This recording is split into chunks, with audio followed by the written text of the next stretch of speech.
It never leaves you. It never leaves you. It never leaves you. It never leaves you. It never leaves you. It never leaves you. Gareth, firstly, thanks very much for your time. I know this time of the year is always very busy. Since the season did come to an end, what's the kind of the individual and the collective priorities been behind the scenes? Yeah, you know, it was, as I've said often, it was great to be able to come in and see the team and see the squad and see Gillingham as a team and a football club. I think it was a great move by the club to do that. And yeah, we definitely came in with a bit of intrepidation, thinking, right, the 19th in the table, what's going on? And then after our 9 games, you know, we're thinking, wow, you know, we definitely believe that this club has underperformed this season, especially, and we can make a difference.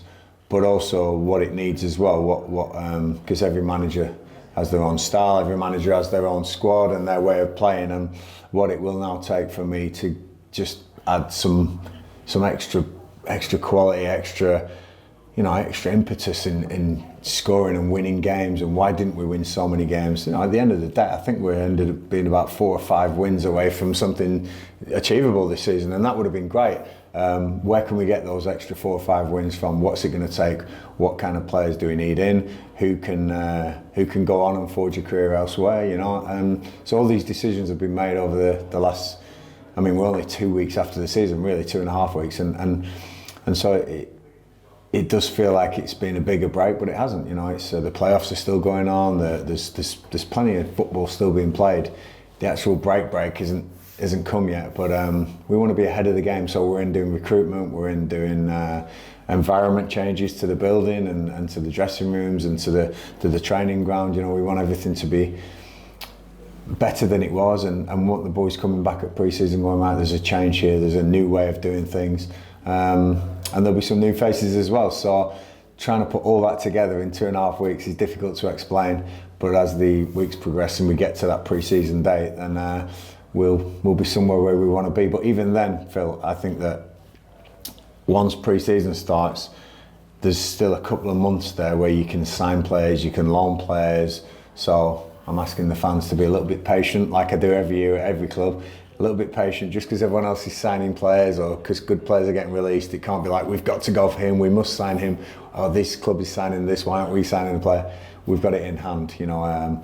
There's a lot of components, a lot of factors going into signing players, and we're going to make sure that we get everyone right and it's the best for Gillingham Football Club.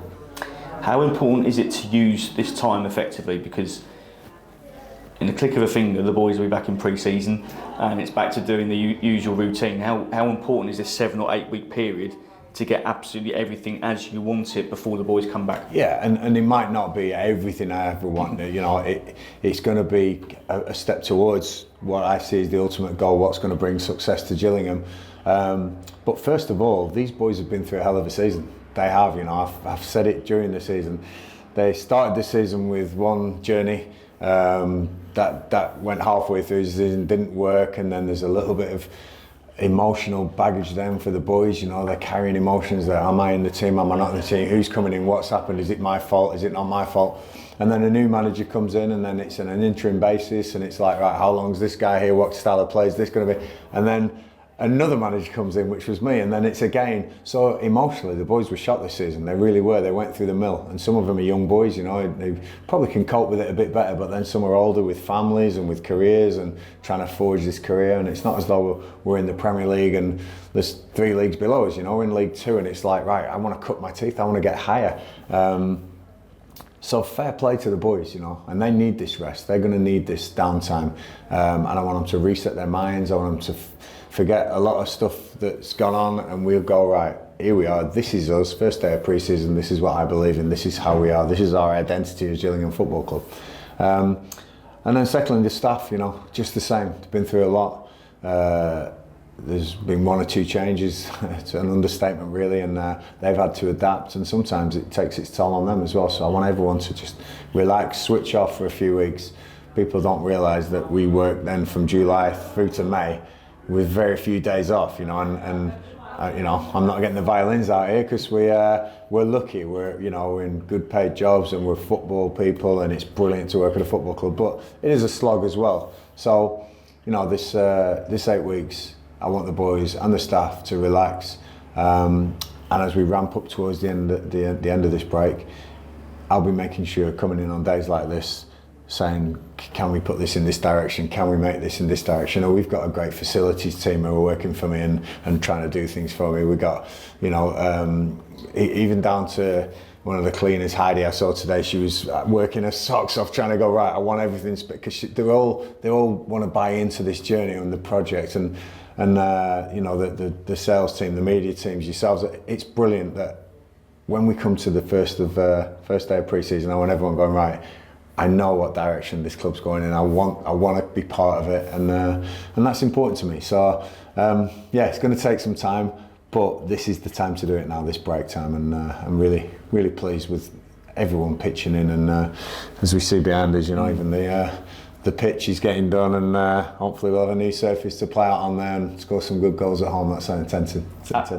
Absolutely, the inevitability at any football club during this time. Players come, players go. The retained list has come out. I'm sure we'd like to wish all the best to those players that will be leaving. There's a few that are kind of the club's in discussions with. Is there any update you can give us, or again, just a question of patience? Yeah, we're close on a few that I want to try and keep. There's some that I want to keep for football reasons and character reasons, and part of this squad that I want. And then there's some obviously that were on the release list, and I don't want to name them individually because I might miss somebody out, but all those players who we've let go and said, go, you can go and forward somewhere else, all of them are capable of doing that. They're good boys. Some of them are probably just a victim of their end of their contract, and this club can't just keep collecting players. We can't go out and sign players on top of players on top of players. So the ones out of contract were probably a little bit of a victim of, I need to make room for some players that I know, I've worked with before. I mean, there's all sorts of characteristics I want in my players.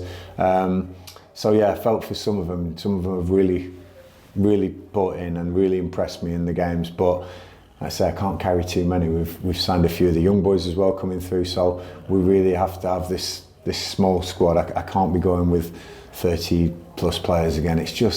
It doesn't work. I think even Pep Guardiola the other day was saying it about Man City. He was saying too many players. You can't have too many players, and I'm not. And sometimes as a manager, you've got to go, you know what? That's my lot, and I'm happy with that lot. And I'd love to have one or two more, but no, that's my lot, and I'll make the best out of this lot.